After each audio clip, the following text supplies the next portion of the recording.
They said the Glass Shard Expanse was a graveyard of ships and hopes, but for us, for Captain Aris Thorne of the Terran Peacekeepers and the Shryke pilot, Lyra, it became a crucible. We were rivals, flung headfirst into a deadly trial orchestrated by forces that fed on fortune itself, a trial that would compel a choice that resonated far beyond our own lives, rippling across the star-strewn canvas of the galaxy. Our story, you see, isn't just about survival, it's about an unexpected union, a love found amidst cosmic chaos, and the fight for a new life, a life we never dared to dream. The Glass Shard Expanse glittered with lethal beauty, a nebula born from a cataclysmic stellar explosion countless millennia ago. Microscopic, hypervelocity particles of crystalline debris filled the void, each a tiny razor blade capable of shredding a ship's hull, if shields weren't perfectly calibrated. Navigation was a deadly ballet, a constant calculation of risk and reward. Within this treacherous expanse, two ships, sleek and agile, darted through the glittering dust clouds. One, the Vigilance, piloted by Captain Aris Thorne, was a testament to human engineering, pragmatic, efficient, every system optimized for performance. Aris, a man whose mind was as meticulously organized as his ship's pre-flight checklist, navigated with focused precision. His dark hair was neatly combed, his uniform immaculate despite the grueling conditions. He was a calculated risk-taker, brave not in a reckless way, but in the steadfast manner of a man who had weighed every option and chosen the most effective, often dangerous, path. He was competing for the sector commander promotion, and this mission locating a lost research vessel, the Odyssey, was his final evaluation. His rival Lyra piloted the Star Wing, a Shryke vessel that seemed almost organic in its design, its movements fluid and intuitive. Lyra, a Shryke with striking iridescent feathers that shifted in color with her emotions and large, obsidian eyes that seemed to pierce through the veil of the cosmos, was an enigma to Aris. Her species, the Shryke, were known for their incredible tolerance to extreme G-forces, a biological advantage in the treacherous currents of the expanse. They were also known for their peculiar approach to language. Their written script was sacred, reserved only for the most profound philosophical texts or interstellar treaties. Everyday communication was a symphony of intricate gestures, melodic vocalizations, and subtle shifts in their plumage. Aris found it inefficient, frustrating even. Lyra also possessed minor telekinetic abilities, able to manipulate small objects with a thought, a skill she used with an almost unconscious grace. What Aris didn't know, what Lyra herself barely understood, was that she was a reality tuner, her presence subtly warping the fabric of probability in her immediate vicinity. Sometimes, it manifested as uncanny luck, sometimes as small, inexplicable shifts in the environment that favored her. Vigilance to Star Wing. Aris's voice, calm and measured, cut through the comms. Lyra, your current trajectory is optimistic. You're cutting too close to that gravimetric distortion. Lyra's response was a series of soft chimes and a graceful gesture with one slender, three-fingered hand, visible on his view screen. A universal translator attempted to decipher the meaning. Path clear, calculated, swift. The translation was, as usual, clipped, lacking the nuance Aris suspected was present in her native communication. Calculated. Aris muttered to himself, his gloved fingers tightening on the controls. Or just lucky. He'd seen it before. Lyra's ship slipping through particle storms that should have ripped her shields to shreds. Finding distress signals with an almost preternatural accuracy.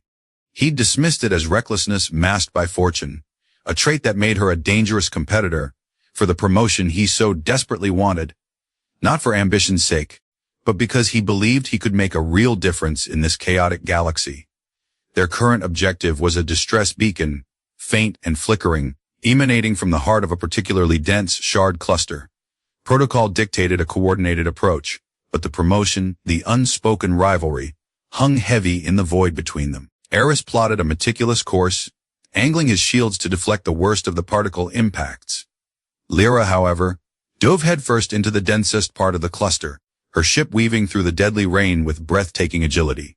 Aris watched, a knot of grudging admiration tightening in his chest, quickly suppressed by a surge of exasperation. Suddenly, a rogue asteroid, a jagged tooth of rock and ice, invisible until the last moment, careened towards Lyra's ship. Aris's blood ran cold. Lyra! Asteroid! Starboard bow! Evasive maneuvers. Lyra's ship reacted, but it seemed too slow, too late. Aris braced for the inevitable impact, the sickening crunch of metal and the sudden silence that would follow. But then, something odd happened. The asteroid, just meters from the star wing's hull, inexplicably fractured, a network of cracks spreading across its surface like lightning. It didn't explode, it simply crumbled, the pieces scattering harmlessly around Lyra's ship. Aris blinked. Had his sensors malfunctioned? Or had Lyra's shields done something extraordinary? He saw Lyra on his screen, her feathers ruffled, her expression unreadable. She offered a quick, almost dismissive gesture, as if shooing away a fly, then refocused on her path. He filed the incident away. Another piece of the puzzle that was Lyra. They reached the source of the distress beacon almost simultaneously, the Odyssey. Not just lost, but brutally crippled. Its hull was breached in multiple places, not by the glass shards, but by what looked like energy weapons. Strange, scorch marks pulsed with an eerie, unnatural light. This wasn't an accident. This was an attack. Captain Thorne. A new voice crackled over the comms, crisp and authoritative. It was Admiral Corvin, their superior, observing the mission remotely. Pilot Lyra, you have located the Odyssey. Commendable. However, your evaluation is not yet complete. The data core of the Odyssey contains vital research. Your final trial, retrieve it. The first one to secure the data core and return it to base will receive the promotion. And Captain Thorne, Pilot Lyra, do try to keep the competitive spirit professional. Aris gritted his teeth, a direct competition. In a potential combat zone. This was unorthodox even for the Peacekeepers. Lyra on her screen simply nodded, her gaze fixed on the derelict ship. Her feathers shimmered, a kaleidoscope of blues and greens. Was that anticipation, or something else? As they prepared to board the Odyssey, Aris noticed a flicker of movement at the edge of his sensors. A ship, sleek and black with no identifying markers, lurking in the shadow of a large shard. It vanished as quickly as it appeared. A chill ran down Aris's spine. Something was very wrong here. The attack on the Odyssey, the strange ship, the unusual trial, it all felt like a setup. He hailed Lyra. Star Wing, did you see that? Unidentified vessel, Sector Gamma 7. Lyra's response was a series of rapid chirps and a sharp, downward flick of her hand. Translator shadow. Go and focus. Trial. Aris sighed. She was either incredibly focused or dangerously oblivious. He couldn't shake the feeling that they were being watched. Manipulated. But the trial was on. And he needed that promotion. They docked with the Odyssey, entering through a jag breach in its hull. The ship was a ghost vessel, its corridors dark and silent, littered with debris.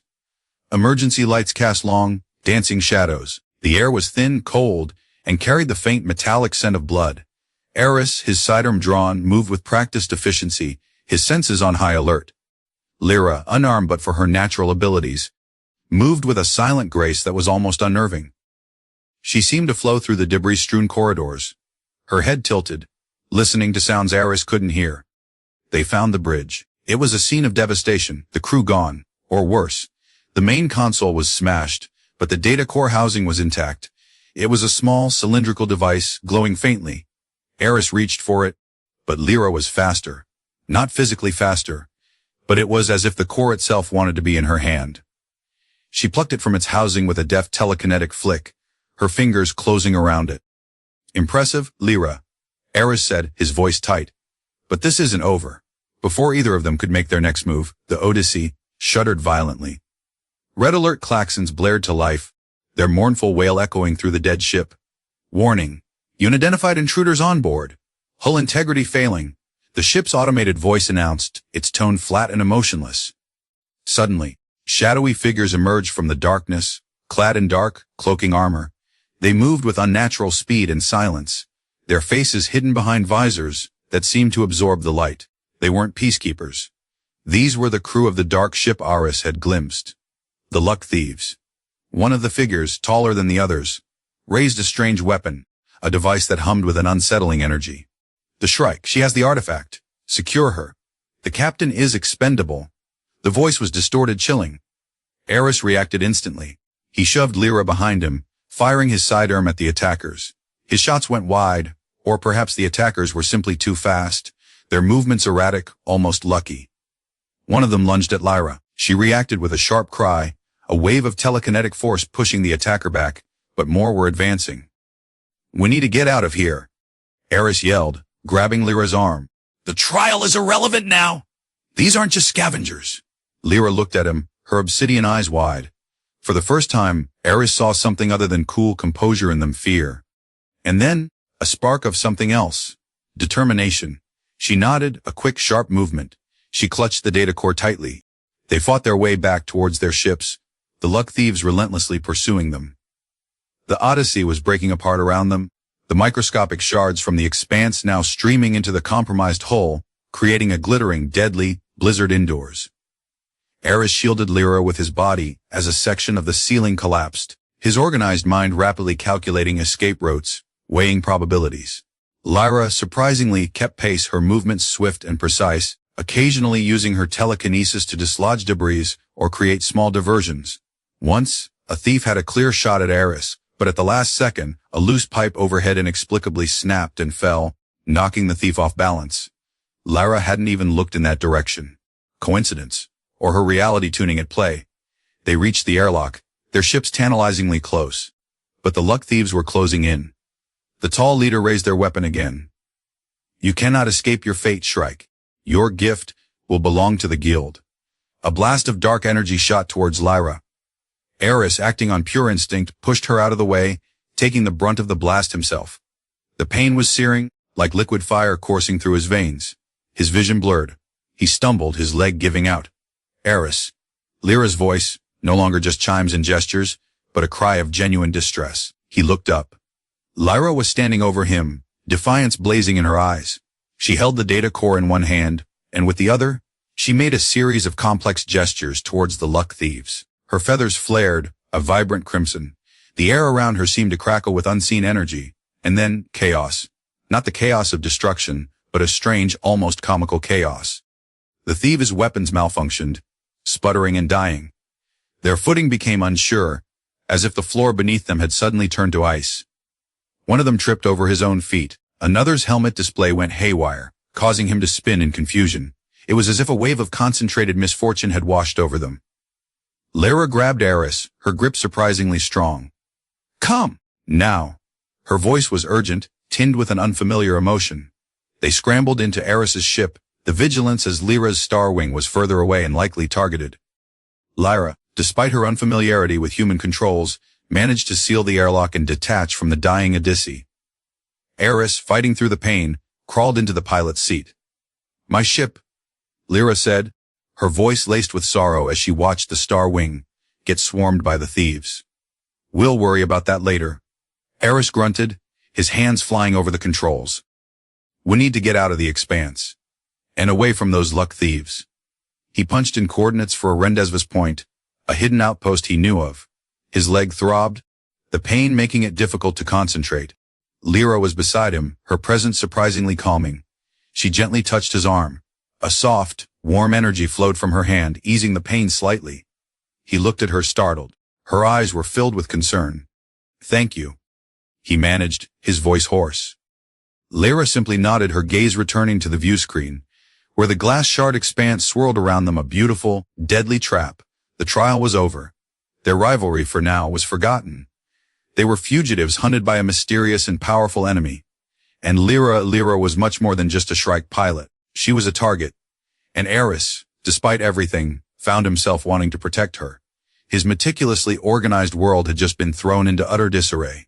And yet, for the first time in a long time, he felt a flicker of something other than duty and discipline. A spark of connection. Their escape from the Glass Shard Expanse was a desperate flight. Aris, his leg burning with a strange, dark energy from the Luck Thief's weapon, pushed the vigilance to its limits. Lyra, seated beside him, proved to be an invaluable co-pilot. Her natural tolerance for extreme G-forces allowed her to remain clear-headed even when Aris had to execute gut-wrenching maneuvers to avoid particle streams and pursuing Luck Thief fighters. Her telekinesis, though limited in range and power, became a crucial tool. She'd subtly adjust failing shield emitters, clear debris from block conduits, even manipulate small controls Aris couldn't reach while piloting under duress. "Hold tight," Aris grunted, as he veered sharply to avoid a volley of energy blasts from a pursuing thief ship. The vigilance groaned under the strain. Lyra didn't flinch.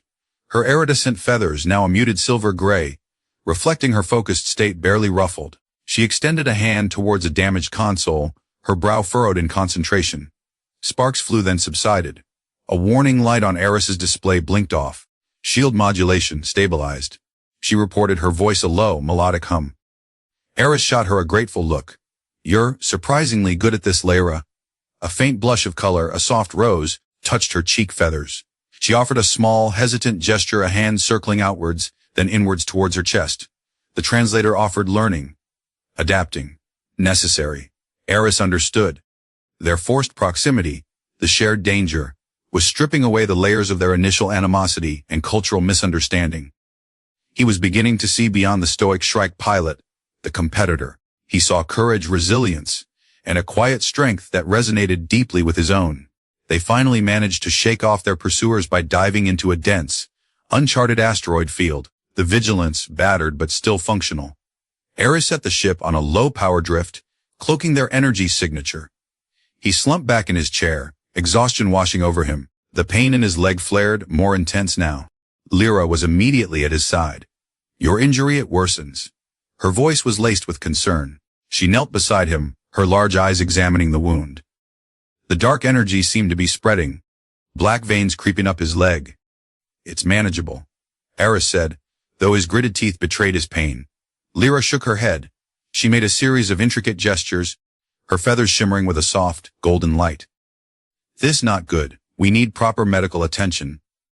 Then, her gaze fell on the data core from the Dissi, which she had secured in a compartment. The data core, perhaps it holds information about them. Their weapons. Aris nodded. Good thinking. But first, we need to be sure we're safe. He initiated a deep scan of their surroundings. The asteroid field was vast, providing temporary cover. But they couldn't stay here forever. The Luck Thieves Guild, whoever they were, seemed determined. And they wanted Lyra. Why you, Lyra? Aris asked, his voice quiet. What did that thief mean, your gift? Lyra averted her gaze, her feathers dimming. She hesitated, a conflict playing out on her expressive face. Then, she looked at him, her eyes filled with a mixture of fear and vulnerability. She spoke, her voice barely above a whisper, foregoing gestures for directness, a sign of trust or perhaps desperation. I am different. Even among Shryke. Things happen around me. Small things, improbabilities. Sometimes good, sometimes not. My people, they call it Kasha, the breath of fate. Aris listened intently. Breath of fate. Reality tuner. The pieces were starting to fall into place. The crumbling asteroid. The malfunctioning weapons of the thieves. It wasn't just luck. It was Lyra. This Kasha, can you control it? He asked.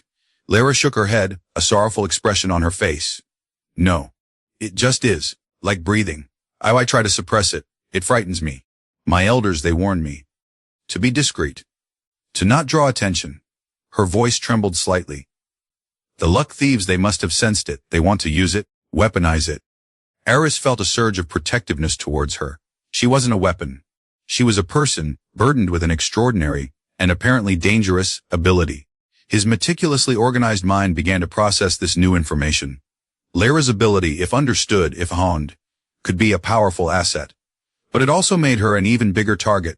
We need to understand this guild. Aris said, his voice firm. And your ability, Lyra. Not to weaponize it, but to protect you. And to fight back. Lyra looked at him, a glimmer of hope in her eyes. She then gestured to his leg. Your wound. I can try to help. My telekinesis sometimes I can soothe. Aris hesitated. He was a man of science, of tangible things. But the pain was excruciating and conventional medkits were barely holding it at bay. All right, Lyra. Try. She placed her hands gently on his injured leg, her touch surprisingly warm. She closed her eyes, her feathers glowing with a soft, ethereal light. Aris felt a strange sensation. A tingling warmth spreading through his leg, pushing back the cold, burning pain. It wasn't healing, not completely, but it was soothing. The black veins seemed to recede slightly. He let out a breath he hadn't realized he was holding. How did you do that? He asked, amazed. Lyra opened her eyes, a faint smile playing on her lips. Telekinesis focused. On the flow of energy, your body's energy. She looked tired, the effort clearly draining her. Thank you, Lyra, Aris said, his voice filled with gratitude. He reached out instinctively and placed his hand over hers. Her skin was smooth, warm. A connection, fragile yet palpable, formed between them in the quiet solitude of the drifting ship. Over the next few days, Stranded in the asteroid field, they worked together. Aris, with Lyra's assistance, managed to repair the Vigilance's primary systems. Lyra, in turn, shared more about her culture, her people. Aris learned about the Shryke's deep connection to the cosmos, their reverence for life, and the profound meaning behind their silent language of gestures and feather displays. He began to see the beauty and complexity in what he had once dismissed as inefficient. He even started to learn a few basic Shryke gestures, much to Lyra's quiet amusement. Lyra, for her part, began to open up to Aris. She spoke of her home world, a vibrant planet with soaring crystal mountains and sentient forests. She confessed her fears about her reality-tuning ability, the isolation it had brought her. Aris listened, offering not judgment but understanding and support. He saw her vulnerability, her courage, and her innate goodness. His respect for her grew, deepening into something more. They accessed the Odysseus data core. It contained fragmented logs, research notes about an ancient artifact, the Heart of Kronos, a device rumored to manipulate probability streams. The Odysseus crew had been tracking it, and the Luck Thieves Guild had ambushed them for it. The data core also contained terrifying information about the Guild, a shadowy organization that operated across the galaxy, preying on individuals and entire civilizations, literally stealing their good fortune and leaving behind a trail of despair and ruin. They used a combination of advanced technology and potent psychic abilities. And their ultimate goal, the data core hinted, was to find and control something called the Stasis Field Generator, a planetary-scale device of immense power. The data core also mentioned that the Guild was particularly interested in beings with innate psychic or reality-altering abilities. Beings like Lyra. They weren't just after the Odysseus research. Aris said, his face grim. They were hunting. And they found you, Lyra. Lyra's feathers turned a somber shade of purple. The Heart of Kronos, it must amplify abilities like mine. Or perhaps it's a key to controlling the Stasis Field Generator. Whatever it is, we can't let them get it. Aris declared, and we can't let them get you. Their forced cooperation had blossomed into a tentative trust, a mutual reliance that was slowly, but surely, eroding the walls between them. Aris found himself drawn to Lyra's quiet strength, her exotic beauty, the way her feathers shimmered with her emotions. Lyra, in turn, found solace in Aris's unwavering resolve, his calm competence, and the unexpected kindness he showed her. One evening, as they shared their meager rations in the dim light of the cockpit, Aris noticed Lyra tracing patterns on a small, smooth stone she always carried. Her telekinesis made the stone float and dance between her fingers. "What's that stone?" he asked, curious. Lyra looked up, her eyes soft. "A memory stone. For my home. It reminds me of who I am, where I belong." She paused, then looked at him, a hint of sadness in her eyes. "A place I may never see again." Aris felt a pang of empathy. He understood what it was like to be adrift, to long for a sense of belonging. "We'll find a way, Lyra," he said, his voice gentle. "We'll find a way to stop the Guild. And maybe we can find a place where you can be safe. Where you can be yourself." Lyra's eyes searched his. She reached out, her slender fingers tracing the lines on his palm. A Shryke gesture of deep trust and burgeoning affection. Aris's heart skipped a beat.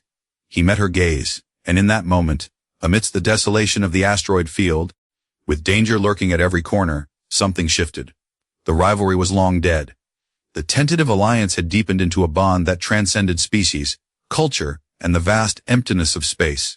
A silent promise passed between them, a promise of protection, of partnership, of something more. The Vigilance, patched up but still vulnerable, slipped out of the asteroid field under the cloak of a solar flare. Aris had a destination in mind, a hidden enclave of information brokers and free traders on a remote moon called Xylos. It was a risky move. Xylos was a den of rogues and spies, but they needed information, resources, and potentially allies if they were to stand a chance against the Luck Thieves Guild. During their journey to Xylos, the bond between Aris and Lyra continued to strengthen. They fell into a comfortable rhythm, sharing duties, an unspoken understanding passing between them. Aris found himself anticipating Lyra's needs, her subtle gestural cues becoming as clear to him as spoken words. Lyra, in turn, seemed to draw strength from Aris's presence. Her kasha, her reality-tuning ability, still manifested uncontrollably at times, but now, it often seemed to work in their favor, a critical system, coming online just in time. a pursuing patrol veering off course for no apparent reason. Aris suspected Lyra was unconsciously influencing these events, her growing trust in him somehow focusing her power. One night, as Aris was reviewing star charts, Lyra approached him. She held a small, intricately carved wooden flute. She put it to her lips and began to play. The melody was hauntingly beautiful, filled with a longing that resonated deep within Aris's soul. It spoke of starlit skies, ancient forests, and a yearning for connection. He turned to look at her. Her eyes were closed, her feathers a soft, shimmering blue, lost in the music. The notes seemed to hang in the air, weaving a tapestry of sound and emotion. When she finished, silence filled the cockpit, thick with unspoken feelings. Aris found his voice husky with emotion. "That was beautiful, Lyra." She opened her eyes, a shy smile gracing her lips. "A song of my people, a song of hope." She then made a gesture, a delicate touch to her heart, then to his. The meaning was unmistakable, a sharing of feeling, a connection of souls. Aris reached out, his fingers gently brushing her cheek. Her feathers were incredibly soft. "Lyra," he began, but words failed him.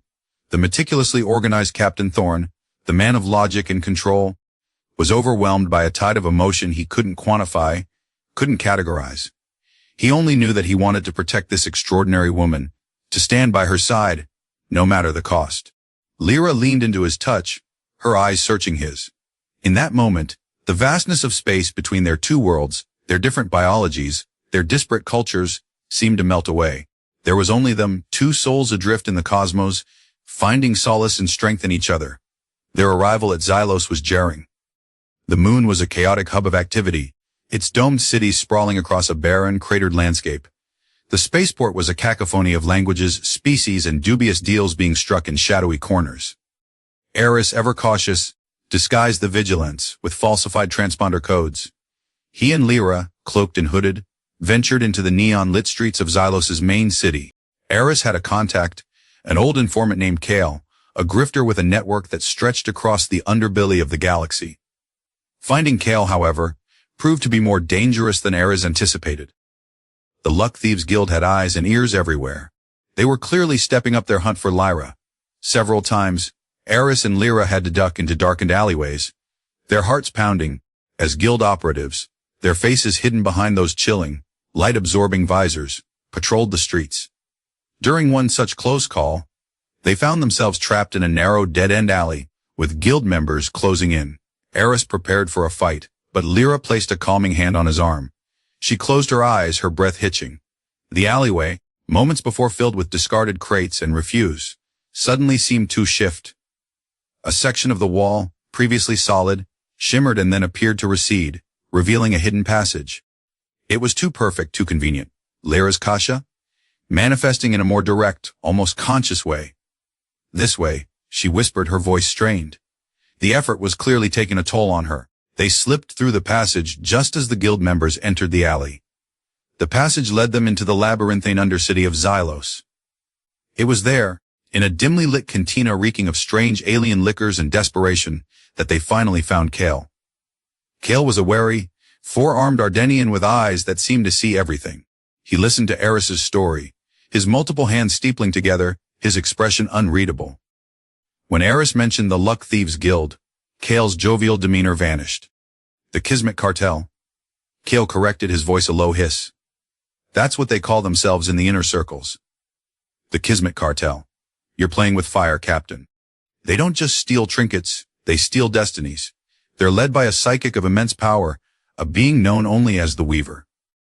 Kale confirmed their fears. The Kismet Cartel was indeed after Lyra, her reality-tuning ability a coveted prize. He also revealed that the cartel was close to locating the Stasis Field Generator, an ancient device of immense power hidden in a region of space known as the psychic maelstrom. The Stasis Field Generator, Kale explained, didn't just create stasis, it could stabilize or destabilize probability fields on a planetary scale. In the hands of the Kismet Cartel, it could be used to create chaos across entire sectors, allowing them to harvest luck on an unprecedented scale, or even to rewrite reality itself. "The Weaver believes Lyra is the key to controlling the generator," Kale said, his eyes fixed on Lyra. "Her Kasho, it resonates with the generator's energies." A chilling silence fell over them. The stakes had just escalated dramatically. This was no longer just about their survival. The fate of countless worlds hung in the balance. Where is this psychic maelstrom? Aris asked, his jaw set. How do we stop them? Kale hesitated, then named a price for the information, a hefty sum of credits, and the Odyssey's data core. Aris knew they couldn't afford to bargain. He handed over the credits they had managed to scrounge, and then, with a heavy heart, the data core. Kyle, true to his word, provided them with the coordinates to the psychic maelstrom and a cryptic warning. The maelstrom is not just a place, Captain. It's a battlefield of minds. Only those with the strongest will, or the purest heart, can navigate its currents. And the Weaver is waiting. As they prepared to leave Xylos, Aris knew they couldn't face the Kismet Cartel alone. He sent a coded message through Kale's network to Admiral Corvin, detailing everything they had learned, hoping the Peacekeepers would intervene. But he couldn't be sure if the message would get through, or if Corvin would believe him. They were on their own. Back on the Vigilance, Lyra was quiet, her feathers a turbulent mix of colors. The weight of Kyle's revelations pressed down on her. She was the key. Her gift, her curse, was at the center of this galactic crisis. Aris went to her. He gently took her hand. Lyra, we're in this together. We'll face the Weaver. We'll protect the Stasis Field Generator, and we'll protect you. Lyra looked up at him, her eyes shining with unshed tears. Aris, I'm scared. What if I can't control my Kasha? What if I make things worse? You won't, Aris said, his voice firm, unwavering. I've seen your strength, Lyra, your courage. You are not a weapon, you are extraordinary, and I believe in you. He cupped her face in his hands, his gaze intense. I care about you, Lyra, more than I can say. A single tear traced a path through Lyra's feathers. She leaned into his touch, her voice trembling. I care for you too, Aris. You see me, not as a curiosity, not as a tool, but as me. In the soft glow of the starlight filtering through the cockpit viewport, Aris lowered his head and kissed her. It was a kiss of desperation and hope, of fear and fierce determination. A kiss that sealed their bond, their unexpected union forged in the crucible of danger and discovery. Lyra responded with a passion that surprised them both, her arms wrapping around him, her feathers a vibrant explosion of crimson and gold. In that moment they were not just a Peacekeeper captain and a Shryke pilot. They were two hearts beating as one, ready to face whatever darkness the galaxy threw their way. Their love, born amidst the stars, became their strongest shield, their brightest beacon of hope. The journey to the psychic maelstrom was fraught with tension. The Kismet Cartel was now actively hunting them, their pursuit relentless. Aris and Lyra had to navigate treacherous asteroid fields, evade cartel patrols, and push the Vigilance to its absolute limits. Sleep was a luxury neither could afford for long. Yet, through it all, their connection deepened. They learned to anticipate each other's moves, to communicate with a glance, a touch. Lyra's control over her Kasha seemed to be growing, becoming more focused, more intentional, especially when Aris was near, his calm presence a steadying anchor for her tumultuous power. One particularly harrowing encounter saw them cornered by a cartel cruiser. Outgunned and outmaneuvered, destruction seemed inevitable. Aris prepared to make a final stand, his hand hovering over the self-destruct sequence. He would not let Lyra fall into their hands. But Lyra, her eyes blazing with a fierce light, reached out, not with her telekinesis, but with her Kasha. The cartel cruiser's weapon system suddenly, inexplicably, overloaded. Explosions rocked the enemy ship, forcing it to retreat. Lyra collapsed into Aris's arms, drained but triumphant. He held her close, his heart pounding with a mixture of fear and awe. Her power was terrifying, beautiful, and undeniably potent. As they neared the psychic maelstrom, the fabric of space itself seemed to warp and twist. The maelstrom was a swirling vortex of iridescent colors and chaotic energies, a place where the laws of physics seemed to fray at the edges. It was aptly named. Aris could feel a strange pressure on his mind, a discordant symphony of thoughts and emotions that weren't his own. Lyra, however, seemed attuned to it. Her feathers shimmered with a vibrant energy, her eyes wide with a mixture of apprehension and a strange sort of recognition. This place, she whispered, her voice resonating with the maelstrom's chaotic hum. It feels alive, singing a song I almost know. The Stasis Field Generator must be at its heart, Aris said, his hand instinctively finding hers. And the Weaver. They navigated the maelstrom's treacherous currents, the Vigilance, buffeted by waves of psychic energy. Illusions flickered at the edge of their vision, ghostly figures, whispers of doubt and fear. Aris fought to maintain his focus, his meticulous mind a bulwark against the mental assault. Lyra, her connection to the maelstrom growing stronger, helped guide them, her intuition cutting through the psychic fog. Finally, they reached the eye of the storm. And there it was. The Stasis Field Generator. It was a colossal structure, an intricate lattice of crystalline energy that pulsed with an immense, ancient power. It dwarfed their small ship, a silent sentinel in the heart of the maelstrom. And waiting for them, on a platform extending from the generator, was the Weaver. The Weaver was not what Aris had expected. It wasn't a monstrous alien or a fearsome warrior. It was a being of pure thought, its form constantly shifting, a kaleidoscope of light and shadow. Its voice echoed in their minds, cold and calculating. "Welcome, Captain Thorne. And Lyra, the star-touched Shryke. You have come far, but your journey ends here. We're here to stop you, Weaver," Aris declared, his voice ringing with defiance, amplified by the ship's external speakers. He stood protectively in front of Lyra. The Weaver chuckled, a soundless ripple of amusement in their minds. "Stop me. You cannot stop destiny, Captain. The Stasis Field Generator will be mine, and with Lyra's gift I shall weave a new reality, a reality of perfect order, under my control." "Your order is tyranny?" Lyra cried out, her voice resonating with power. Her feathers blazed with a fiery light. "The galaxy needs freedom, not control. My Kasha will not be your tool." The psychic battlefield was engaged. The Weaver unleashed a torrent of mental attacks, illusions designed to break their will, to turn them against each other. Aris found himself reliving his worst failures, his deepest fears. But he clung to Lyra's presence, her warmth, her unwavering belief in him. He fought back, his mind a fortress of discipline and resolve. Lyra, too, was assailed by visions, her people enslaved, her home world consumed by darkness. But she drew strength from Aris, from their shared love, from the hope for a future they could build together. Her Kasha surged, not as a chaotic force, but as a focused shield, deflecting the Weaver's mental barbs. Her telekinesis became an extension of her will, ripping apart the psychic constructs the Weaver threw at them. The battle raged, a desperate struggle of minds and wills. Aris, using his tactical genius, found weaknesses in the Weaver's psychic defenses, creating openings for Lyra. Lyra, her power amplified by the maelstrom and her connection to Aris, pushed back against the Weaver with a force that surprised even herself. She wasn't just tuning reality anymore. She was actively shaping it, bending the chaotic energies of the maelstrom to her will. The Weaver, enraged by their resistance, focused its full power on Lyra. "You are an anomaly, Shryke, a flaw in the fabric of existence. I will correct you." A wave of pure psychic force, dark and suffocating, crashed down on Lyra. She cried out, staggering, her light dimming. Aris rushed to her side, shielding her with his body, his love for her a defiant roar in the face of the Weaver's power. "You will not have her," Aris yelled, his voice raw. He knew he couldn't fight the Weaver on a psychic level, but he could be Lyra's anchor, her shield. He poured all his love, all his conviction, into that thought, projecting it outwards. Lyra, drawing strength from Aris's unwavering support, looked up, her eyes blazing with renewed determination. She reached out not with her hands, but with her mind, her Kasha. She didn't fight the Weaver's power, she embraced it. She wove it into her own, transforming its darkness into light. The Stasis Field Generator, silent until now, began to resonate with Lyra's power.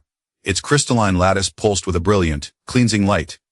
The Weaver shrieked, its shifting form flickering, destabilizing. "No, this is not possible. The generator, it should obey me. It obeys Life Weaver," Lyra declared, her voice ringing with the power of the maelstrom itself. "Not your twisted desire for control." With a final, defiant cry, Lyra unleashed a wave of pure, concentrated reality, a wave of hope and life, channeled through the Stasis Field Generator. The Weaver's form shattered, its dark energy dissolving into the maelstrom's currents, its psychic scream echoing into nothingness. The Kismet Cartel's hold on the psychic battlefield was broken. Silence descended, broken only by the soft hum of the Stasis Field Generator, now glowing with a gentle, stable light. Lyra collapsed, utterly spent, into Aris's arms. He held her tight, his heart overflowing with love and relief. "You did it, Lyra," he whispered, kissing her forehead. "You saved us. You saved everything." Lyra smiled weakly, her feathers slowly regaining their vibrant colors. We did it, Aris. Together. In the immediate aftermath of the Weaver's defeat, the psychic maelstrom began to calm. The chaotic energy subsided, replaced by a gentle, rhythmic pulse emanating from the Stasis Field Generator. It was as if the generator itself was sighing in relief, its true purpose to maintain cosmic balance, not to control restored. Aris and Lyra, exhausted but triumphant, surveyed the scene from the vigilance. The platform where the Weaver had manifested was empty, its dark energy completely dispersed. The threat of the Kismet Cartel, at least its leadership, was neutralized. Lyra, leaning heavily against Aris, slowly recovered her strength. The intense use of her kasha had pushed her to her limits, but it had also awakened something within her, a deeper understanding of her abilities, a newfound confidence in her power to shape her own destiny. The generator, it's stable now, she murmured, her voice filled with awe. It feels peaceful. Aris nodded, his arm around her. Thanks to you, Lyra. You faced your fear, and you turned your gift into a beacon of hope.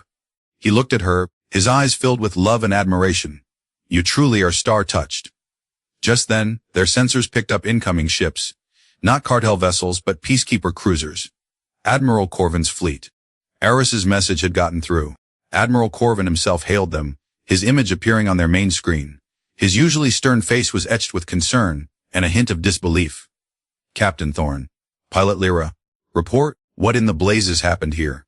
Aris, with Lyra by his side, explained everything: the Kismet Cartel, the Weaver, Lyra's reality tuning abilities, and the battle for the Stasis Field Generator. Corvin listened in stunned silence, his skepticism slowly replaced by dawning understanding as Aris provided sensor logs and corroborating evidence. When they finished, Corvin was quiet for a long moment. Then, he spoke, his voice filled with a newfound respect. Captain Thorne, Pilot Lyra, you have performed a service to the galaxy beyond measure. Your bravery, your unorthodox collaboration, has averted a catastrophe of unimaginable proportions. He paused, then added, and Pilot Lyra, your unique abilities, the Council will need to be briefed. But rest assured, you will have the full protection of the Peacekeeper Corps. It was a promise of safety, of acceptance, something Lyra had never dared to hope for. A wave of relief washed over her. She looked at Aris, her eyes shining with gratitude. He smiled back, a warm, reassuring smile that spoke volumes. Their ordeal was over. The Kismet Cartel's network, though vast, would crumble without its leader. The Stasis Field Generator was secure, its power now understood and protected. Aris and Lyra, once rivals, then reluctant allies, now stood as heroes, their bond forged in fire and love. They returned to the Peacekeeper base not as competitors, but as partners. The promotion Aris had sought seemed insignificant now, compared to what he had found with Lyra. He officially withdrew his name from consideration, recommending Lyra instead, citing her extraordinary courage and unique contributions. Lyra, however, declined. She had no desire for rank or command. All she wanted was a place where she could be herself, with Aris by her side. Their relationship, once a secret whispered in the confines of their ship, was now openly acknowledged. Some in the Peacekeeper Corps were initially wary of the union between a human captain and a Shryke with reality-altering powers. But their undeniable heroism and the unwavering support of Admiral Corvin gradually silenced the doubters. Their love story became a symbol of hope, of unity in a galaxy often fractured by conflict and prejudice. A year later, Aris and Lyra stood on the balcony of their new home, a tranquil sanctuary built on a lush, terraformed moon far from the galactic core. They had chosen this place together, a haven of peace not just for themselves, but for others who had been displaced or sought refuge from the galaxy's turmoil. Shryke and humans, and other species, lived side by side, learning from each other, building a new community based on understanding and acceptance. Lyra, her kasha now a gentle, life-affirming force that nurtured the vibrant flora around their home, leaned her head on Aris's shoulder. Her feathers, a calm, iridescent sapphire, shimmered in the light of the twin suns setting over the horizon. She held a small bundle in her arms, wrapped in soft, hand-woven Shryke cloth. Aris looked down at the child, their child, a beautiful blend of human and Shryke features, with his dark hair and her luminous eyes, already displaying a faint shimmer to its delicate feathers. A new life, a testament to their unexpected union, their love that had crossed the stars.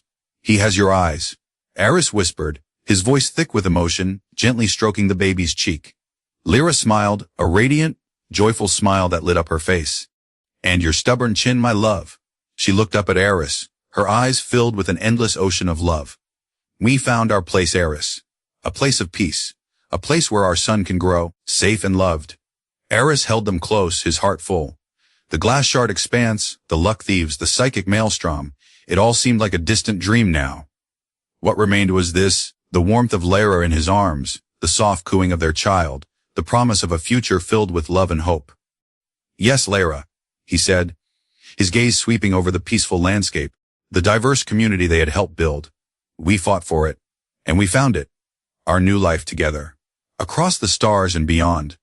As the twin suns dipped below the horizon, painting the sky in hues of fiery orange and gentle lavender, Aris Thorne and Lyra, the Peacekeeper captain and the star-touched Shryke, stood together, their love a beacon in the vast expanse of the galaxy, a testament to the enduring power of unexpected unions and the courage to fight for love and for new life. Their story, once a survivor's account of a catastrophe, had become a legend whispered among the stars, a legend of hope, of unity, and of a love that could, quite literally, change reality. And as they looked towards the star-dusted sky, they knew their adventure was far from over. For with love as their guide, and a new generation to protect, the possibilities were as limitless as the cosmos itself.